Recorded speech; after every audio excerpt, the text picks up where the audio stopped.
So hello dear students, चलिए आज के सेशन की शुरुआत करते हैं। बैंकिंग विनियमन अधिनियम 1949 बैंकिंग रेगुलेशन एक्ट जो है, आज इसके कुछ महत्वपूर्ण एमसीक्यूज के बारे में हम चर्चा करेंगे।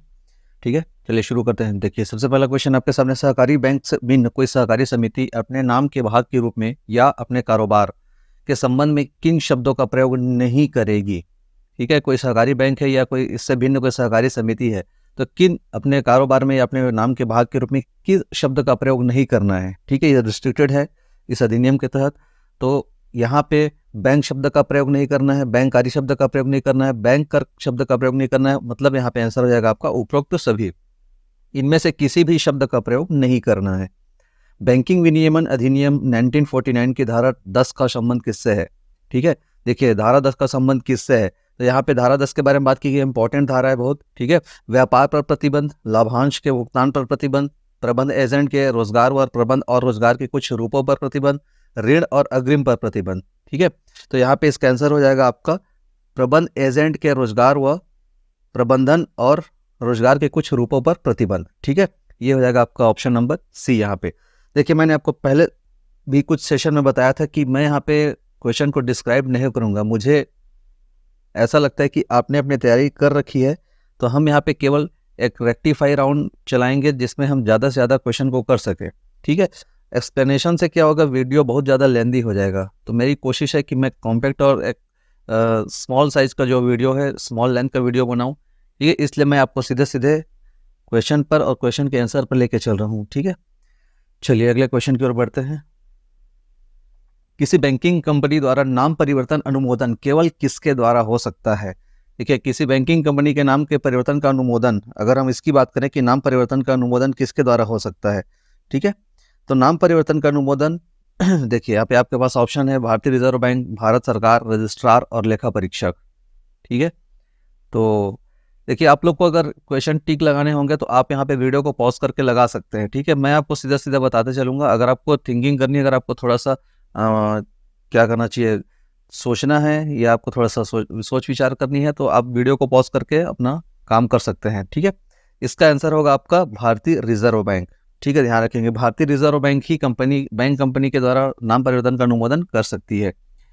नेक्स्ट क्वेश्चन, बैलेंस शीट और खातों की प्रतियां किसको भेजी जाती हैं। तो बैलेंस शीट और खातों की जो प्रतियां हैं, ठीक है, यह किसको भेजी जाती है, किसको भेजे जाने का नियम है। तो देखिए यहाँ पे रिजर्व बैंक को भेजे जाने का नियम नहीं, यहाँ पे रजिस्ट्रार को भेजे जाने का नियम है। ठीक है, बैलेंस शीट और खातों की प्रतियां किसे भेजी जाती हैं, तो बैलेंस शीट और खातों की प्रतियां रजिस्ट्रार को भेजी जाती हैं।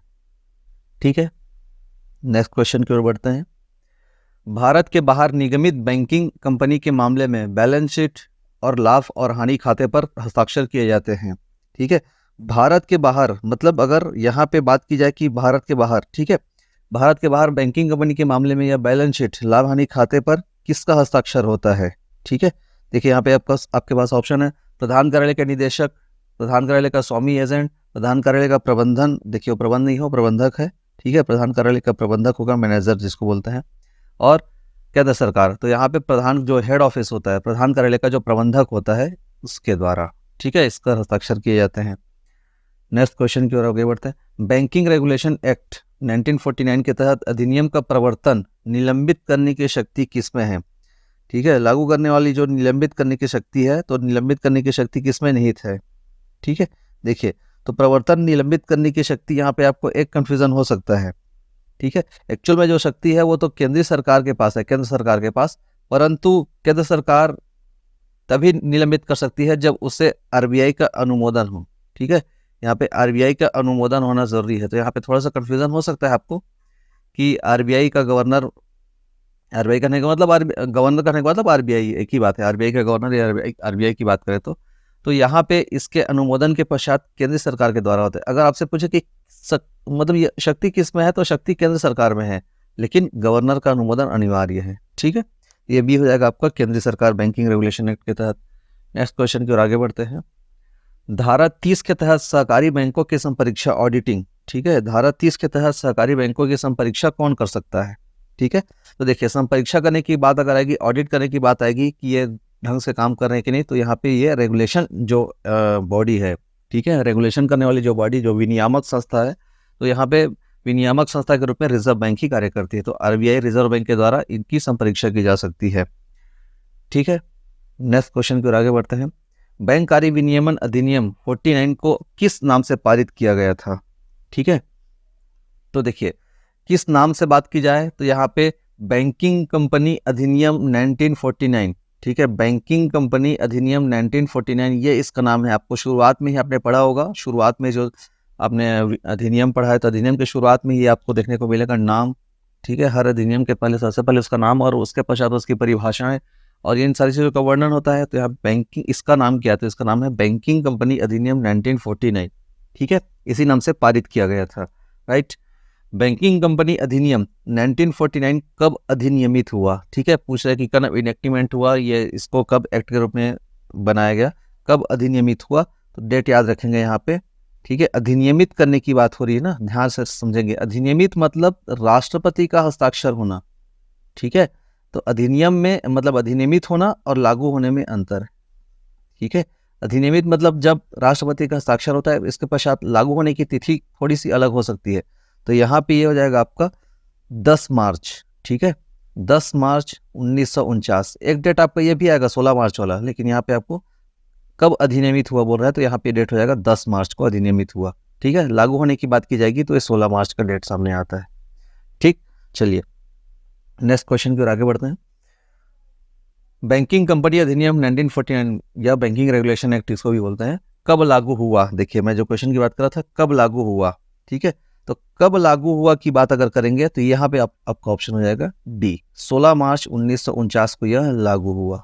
लागू होने की तिथि यही है, 16 मार्च 1949 को। ठीक है, नेक्स्ट क्वेश्चन। बैंकिंग अधिनियम 1949 का नाम बदल करके बैंककारी, ठीक है, बैंककारी, देखिए इसको बैंककारी हिंदी में कहते हैं ना, और इसको इंग्लिश में कहते हैं इसी को बैंकिंग। ठीक है, तो हिंदी में कहेंगे तो बैंककारी और इंग्लिश में कहेंगे तो बैंकिंग। तो इसको अपन हिंदी में ऐसे ही लिख देते हैं। तो बैंकिंग एक्चुअल में इंग्लिश का शब्द है, अगर इसको शुद्ध हिंदी में अगर हम बात करें तो उसको बैंककारी कहते हैं। तो बैंककारी विनियमन मतलब रेगुलेटिंग, रेगुलेशन। ठीक है, अधिनियम मतलब एक्ट। तो बात वही है, अगर इंग्लिश में लिखे तो वैसा लिखा जाएगा, लेकिन जब उसको प्रोनाउंस करते हैं तो उस तरह से लिखेंगे तो ये बैंककारी कहलाता है। ठीक है, तो बैंककारी विनियमन अधिनियम 1949 कब, ठीक है, ये इसका नाम कब ऐसा हुआ? कंपनी से विनियमन कब हुआ? ठीक है, शुरुआत में जब लागू हुआ था तो कंपनी के नाम से लागू हुआ था, ध्यान रखेंगे। ठीक है, शुरुआत जब हुआ मतलब जब ये इनेक्टिमेंट हुआ था उस समय इसका नाम कंपनी अधिनियम 1949 था। बाद में इसका नाम बदल करके रेगुलेशन एक्ट किया गया, विनियमन अधिनियमन किया गया। ठीक है, तो ये कब किया गया था अगर हम इसकी बात करें? ठीक है, तो ये आपका हुआ था सी, 1 मार्च 1966 को। ठीक है, 1 मार्च 1966 को इसका नाम बदल करके क्या किया गया था? बैंककारी विनियमन अधिनियम 1949 किया गया था। ठीक, तो वही चीज बैंककारी बैंकिंग रेगुलेशन एक्ट 1949 मुख्यतः किस उद्देश्य से लाया गया था? हालांकि एक एंट्री लेवल का क्वेश्चन है, ठीक है, ज्यादा इसमें कुछ है नहीं, बट चलो शामिल है तो ठीक है। उद्देश्य क्या था? ठीक, तो यहाँ पे आप देखिए, बैंकिंग फर्मों के विकास के लिए, बैंकिंग फर्मों को नियंत्रित करने के लिए, सहकारी बैंकों के लिए, या इनमें से कोई नहीं। जैसा आपको इसके नाम में समझ में आ रहा है, विनियमन मतलब रेगुलेशन, रेगुलेशन मतलब वही कहीं ना कहीं कंट्रोलिंग करने वाली बात होती है। तो यहाँ पे आपका आंसर हो जाएगा बी, बैंकिंग फर्म को नियंत्रित या कंट्रोल करने के लिए। ठीक है, क्योंकि भाई ये जो चीजें बैंकिंग अधिनियम जो होती है वो सब के सब बैंक को कंट्रोल करने का राइट्स किसके पास होता है? आरबीआई के पास। मतलब सारे बैंकों की चाबी या रेगुलेट करने का जो राइट्स है वो आरबीआई के पास होता है। तो बैंकिंग फर्मों को नियंत्रित करने के लिए इस अधिनियम को इनेक्टिवेट या अधिनियमित किया गया था, लागू किया गया था। उद्देश्य इसी उद्देश्य से लाया गया था। बैंककारी विनियमन अधिनियम 1949 निम्न में से किसे बैंकों को नियंत्रित करने की शक्ति प्रदान करता है? ठीक है, नियंत्रित करने की शक्ति प्रदान करता है। तो हमने यहाँ पे देखा प्रीवियस क्वेश्चन में, नियंत्रित करने की शक्ति किसे प्रदान करता है? इट्स वेरी ऑब्वियस, नाबार्ड तो है नहीं। ठीक है, क्योंकि नाबार्ड एक अलग ऑर्गेनाइजेशन है, अलग संस्था है। सेबी ये शेयर बाजार के लिए है। एसबीआई एक आप मतलब एक बैंक ही है। ठीक है, तो यहाँ पे रेगुलेट करने की या नियंत्रित करने की जो शक्ति है, कंट्रोल करने की जो पावर है वो आरबीआई के पास है। ठीक है, तो ये इसमें इस अधिनियम में आरबीआई को शक्ति दी गई, आरबीआई को पावर दिया गया है। ठीक है, चलिए नेक्स्ट क्वेश्चन की ओर बढ़ते हैं। बैंककारी विनियमन अधिनियम 1949 भारतीय रिजर्व बैंक को निम्न में से कौन से शक्ति प्रदान करती है? देखिए एक शक्ति के बारे में तो हमने वहां पे चर्चा कर ली। ठीक है, कौन सी शक्ति प्रदान करती है? तो यहाँ पे बैंकों का लाइसेंस देने की शक्ति, हाँ लाइसेंस तो दिया जा सकता है, देते हैं। बोर्ड और प्रबंधन की नियुक्ति की निगरानी सर्विलेंस करना, बिल्कुल सुपरविजन और सर्विलेंस तो करते ही है। ऑडिट के लिए निर्देश देना, बिल्कुल ऑडिट के लिए निर्देश दिया जाता है। बैंकों का नियंत्रण, अधिस्थगन, विलय और परिसमापन, ठीक है, लिक्विडिटी जो होती है जब जब उसको परिसमापित किया जाता है तो बैंकों का नियंत्रण करना, अधिस्थगन करना, या कुछ समय के लिए होता है ना कि कभी कभी बैंक को कुछ जैसे दिवालिया हो गया या कुछ ऐसा हो गया, कुछ समय के लिए सस्पेंशन ऐसे जैसे होता है वो, या विलय कर देना, एक बैंक का दूसरे में मर्जर जैसे होता है, ठीक है, जैसे कैनरा बैंक किसी कोई भी बैंक किसी बैंक भी जाकर के मिल जाता है, तो ये भी आरबीआई का ही काम है। ज़रूरत पड़ने पर दंड का प्रावधान भी करता है, ठीक है। तो देखिए यहाँ पे दंड भी दे सकती है, मतलब दंड कैसा दंड होगा, यहाँ पे कोई ऐसा दंड नहीं होता, बस जुर्माने वगैरह लगाए जा सकते हैं, ठीक है। यहाँ पे सभी के सभी सही हैं, ठीक है, ऑल करेक्ट है यहाँ पे, तो उपरोक्त तो सभी ये भी सही है, 1 2 3 4 5 सभी उपरोक्त तो सभी यहाँ पे करेक्ट है, ठीक है। चलिए आगे बढ़ते हैं। किस वर्ष बैंक कार्य विनियमन अधिनियम 1949 में संशोधन करके सहकारी बैंकों को इसके दायरे में शामिल किया गया, ठीक है। देखिए किस वर्ष इसको सहकारी बैंक के क्या करना चाहिए दायरे में, सॉरी, किस वर्ष बैंक कार्य विनियमन अधिनियम 1949 को संशोधन करके सहकारी बैंकों के दायरे में शामिल किया गया, ठीक है। तो ये आपका हो जाएगा 46 में, तो नहीं, बाद में आया था ये 1965 में, ठीक है। आई थिंक थोड़ा सा एक बार इसको क्रॉस चेक कर लेंगे, आप मिला लेंगे, मुझे थोड़ा सा डाउट हो रहा है 1966 और 65 में, ठीक है। जहाँ तक मुझे याद आ रहा है कि 1965 ही है, बट एक बार क्लियर कर लेंगे, ठीक है। ये मैं आपको स्टार लगा करके रखिएगा, थोड़ा सा क्लियर नहीं है, ठीक है, थोड़े से डाउट की कंडीशन है, तो आप उसको थोड़ा सा क्रॉस चेक कर लेंगे अपने बुक से। नेक्स्ट क्वेश्चन की ओर बढ़ते हैं। बैंकिंग विनियमन संशोधन अधिनियम 2020 किस अधिनियम में संशोधन करने के लिए लाया गया था, ठीक है। देखिए किस अधिनियम में संशोधन करने के लिए लाया गया था, तो यहाँ पे एक्चुअल में ये थोड़ा सा गड़बड़ है यहाँ पे, ठीक है। ये एक्चुअल में इसको होना चाहिए था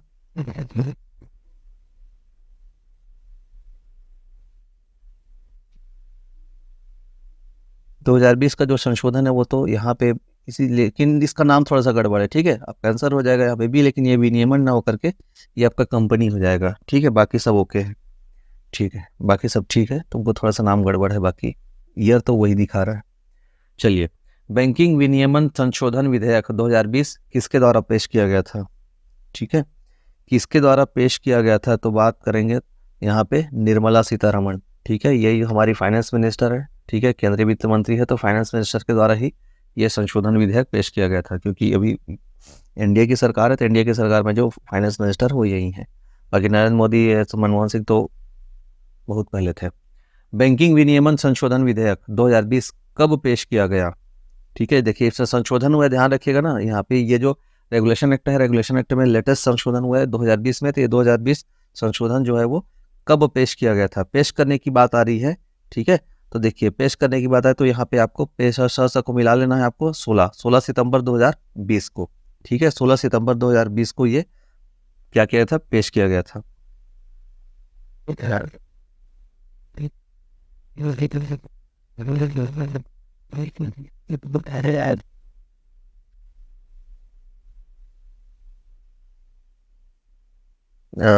शायद तक एक सेकंड इसको भी ना, हाँ ठीक ठीक ठीक है, इसको करेक्ट कर लेंगे, ये 16 सितंबर नहीं है जहाँ तक मुझे याद है, हाँ ठीक कंफर्म हूँ, 16 सितंबर को तो ये लागू हुआ था, ठीक है, 16 सितंबर को लागू होने का डेट है, तो ये एक दिन 2 दिन पहले, हाँ ठीक है, 2 दिन पहले 14 सितंबर को ये हुआ था, कंफर्म है, ठीक है, 14 सितंबर 2000 को ये क्या हुआ था, पेश किया गया था, ठीक। नेक्स्ट क्वेश्चन, बैंकिंग संशोधन विधेयक कब पारित किया गया, हाँ ये आपका आएगा पारित कब किया गया, तो फिर ये आपका आंसर होगा 16 सितंबर को, ठीक है। 14 सितंबर को प्रस्तुत किया गया था और 2 दिन बाद ये पारित हो गया था, 16 सितंबर को, ठीक है।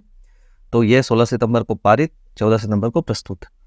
किस उद्देश्य से लाया गया था, देखिए हमने पहले भी उद्देश्यों की चर्चा की थी, तो यहाँ पे उद्देश्य की बात करते हैं, यह संशोधन विधेयक किस उद्देश्य से लाया गया था, इसके लाने का उद्देश्य क्या था, ठीक है। तो बस वही चीजें, सहकारी बैंकों को आरबीआई के नियंत्रण में लाने के लिए, ठीक है, बी हो जाएगा, सहकारी बैंकों को आरबीआई के नियंत्रण में लाने के लिए, ठीक है।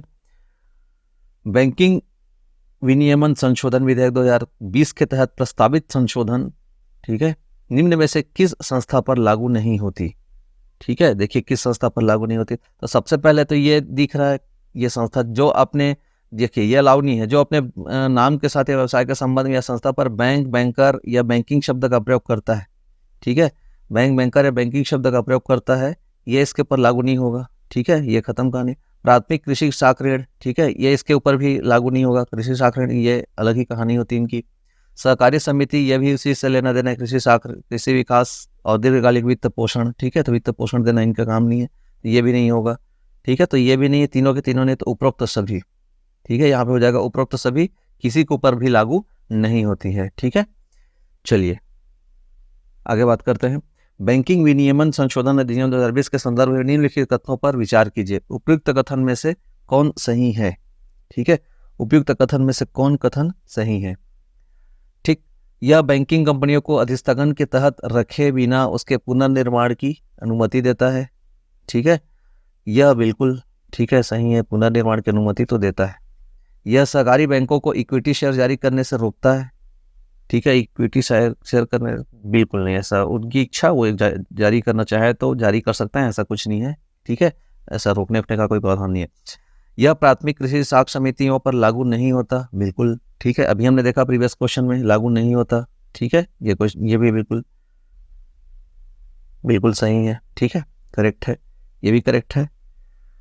और चौथा देखते हैं, बैंकों का नियंत्रण, अधिस्थगन, विलय और परिसमापन, नहीं, ठीक है, ये नहीं होता। तो यहाँ पे आपका 1 नंबर ये करेक्ट है और ये 3 ये करेक्ट है। देखते हैं यहाँ पे, तो केवल 1, केवल 2, केवल 3, डी, ठीक है, ये हो जाएगा केवल 1 और 3 सही है, ठीक है, यह 1 और 3 सही है। प्राथमिक कृषि साख समितियों पर लागू नहीं होता और उसके पुनर्निर्माण की अनुमति देता है, ठीक। नेक्स्ट क्वेश्चन की ओर बढ़ते हैं। बैंक कार्य विनियमन अधिनियम 1949 के कुल कितने भाग हैं? अब देखिए इनिशियल लेवल का क्वेश्चन है, आपको शुरुआत में दिख जाएगा, तो कुल कितने भाग हैं, तो कुल 5 भाग है और हमें 5 को ही पढ़ना है, ठीक है। इनफैक्ट आपने पढ़ा होगा, ठीक है, क्योंकि अब परीक्षा को ज़्यादा समय है नहीं, तो अब मेरे ख्याल से आपने पढ़ ही लिया होगा। तो भाग 5, ठीक है, कुल कितने भाग हैं, तो भाग 5 भाग हैं, ठीक है। बैंक कार्य विनियमन अधिनियम 1949 में कुल कितनी धाराएं हैं, तो धारा की अगर बात करें तो धारा 56, ठीक है, 56 धाराएं और 5 भाग, ठीक है, यहाँ पे आंसर हो जाएगा आपका डी, यहाँ पे 5 सी। तो 5 भाग, 56 धाराएं, और अगर हम अनुसूची की बात करें, ठीक है, अनुसूची की अगर बात करें तो अनुसूची यहाँ पे आपका है 4, ठीक है, भाग 5 है, धारा 56 है और अनुसूची 4 है, ठीक। तो यहाँ पे देखते हैं नेक्स्ट क्वेश्चन। बैंक कार्य विनियमन कुल अनुसूची, वही चीज जो मैंने बात की, ठीक है, अनुसूचियों की संख्या कितनी है, 4। केवल संख्या याद रखेंगे, बाकी कुछ नहीं, अलग अलग क्वेश्चन चाहते तो एक क्वेश्चन में भी आ सकता था, बट यहाँ पे अलग अलग क्वेश्चन बना दिया गया। बैंक कार्य विनियमन अधिनियम 1949 के भाग 5 का नाम क्या है, ठीक है, देखिए इसका नाम क्या है। तो यहाँ पे बैंकारी कंपनियों का कारोबार, बैंकारी कंपनियों के कारोबार का निलंबन एवं उसका परिसमापन प्रकीर्ण अधिनियम का सहकारी बैंकों पर लागू होना, ठीक है, अधिनियम का सहकारी बैंकों पर लागू होना, ये भी हो जाएगा। बैंक कार्य विनियमन अधिनियम 1949 के किस धारा में अधिनियम का परिवर्तनों सहित सहकारी सोसाइटियों को लागू का उल्लेख है, ठीक है, देखिए यहाँ पे किस धारा में अधिनियम का परिवर्तनों सहित सहकारी सोसाइटी पर लागू होने का उल्लेख है, ठीक है। देखिए यहाँ पे भी स्लाइटली मिस्टेक हो चुका है, ठीक है, क्वेश्चन को हटाइए, क्वेश्चन गलत है, ठीक है, इस क्वेश्चन को छोड़िए, थोड़ा सा प्रॉब्लम है इस क्वेश्चन में, ठीक है, इनको देखते हैं। देखिए बैंक कार्य विनियमन अधिनियम 1949 ये 1949 के अंतर्गत सहकारी बैंक से अभिप्रेत है, ठीक है। सहकारी बैंक से अभिप्रेत क्या है, तो राज्य सहकारी बैंक, केंद्रीय सहकारी बैंक, प्राथमिक सहकारी बैंक, उपरोक्त सभी, ठीक है। तो यहाँ पे सहकारी बैंक से अभिप्रेत क्या है, बिल्कुल ठीक है, उपरोक्त सभी हो जाएगा, ठीक। राज्य सहकारी बैंक, केंद्रीय सहकारी बैंक और प्राथमिक सहकारी बैंक। ऐसा सोसाइटी जिसका प्राथमिक उद्देश्य अपने उद्देश्यों के लिए अपने सदस्यों के लिए वित्तीय सुविधा का उपबंध करना है, कहलाएगी, क्या कहलाएगी ये, तो सहकारी प्रत्यय सोसाइटी, ठीक है, सहकारी प्राथमिक प्रत्यय सोसाइटी, प्राथमिक कृषि प्रत्यय सोसाइटी, इनमें से कोई नहीं, तो इसे कहा जाता है सहकारी प्रत्यय सोसाइटी, ठीक है, क्या कहा जाएगा, सहकारी प्रत्यय सोसाइटी। सहकारी भूमि बंधक बैंक निम्न में से किस सोसाइटी के अंतर्गत आता है, ठीक है, किस सोसाइटी के अंतर्गत आता है? तो यहाँ पे सहकारी भूमि, यहाँ पे हम बात करेंगे किस सोसाइटी के अंतर्गत आता है, तो सहकारी प्रत्यय सोसाइटी के अंतर्गत आता है। ठीक है, यहाँ पे भी वही सेम हो जाएगा, दोनों क्वेश्चन एक दूसरे से रिलेटेड है। चलिए लास्ट क्वेश्चन, सहकारी सोसाइटी से अभिप्रेत है। ठीक है, सहकारी सोसाइटी से अभिप्रेत, ठीक, केंद्रीय विधि के अधीन रजिस्ट्रीकृत की गई कोई सोसाइटी, राज्य विधि के अधीन रजिस्ट्रीकृत की गई कोई सोसाइटी, केंद्रीय या राज्य विधि के अधीन रजिस्ट्रीकृत समझी या रजिस्ट्रीकृत की गई कोई सोसाइटी, इनमें से कोई नहीं। देखिए तो यहाँ पे दोनों हो जाएगा। ठीक है, केंद्रीय या राज्य विधि के अधीन रजिस्ट्रीकृत समझी या रजिस्ट्रीकृत की गई कोई सोसाइटी, ये हो जाएगा, इसी को सहकारी सोसाइटी कहते हैं, केंद्रीय या राज्य विधि के अधीन, या तो केंद्रीय विधि के अधीन या राज्य, क्योंकि दोनों जगह पे राइट्स दिया गया है, नियम में भी है। ठीक है, और इसमें आपके अधिनियम में भी है, दोनों में। तो यहाँ पे नियम की बात करेंगे, अगला जो आपका सेशन आएगा तो वहाँ पे हम छत्तीसगढ़ का जो नियम है, ठीक है, छत्तीसगढ़ सोसाइटी जो नियम है, उस छत्तीसगढ़ सोसाइटी नियम के से संबंधित क्वेश्चन लेकर के आएंगे।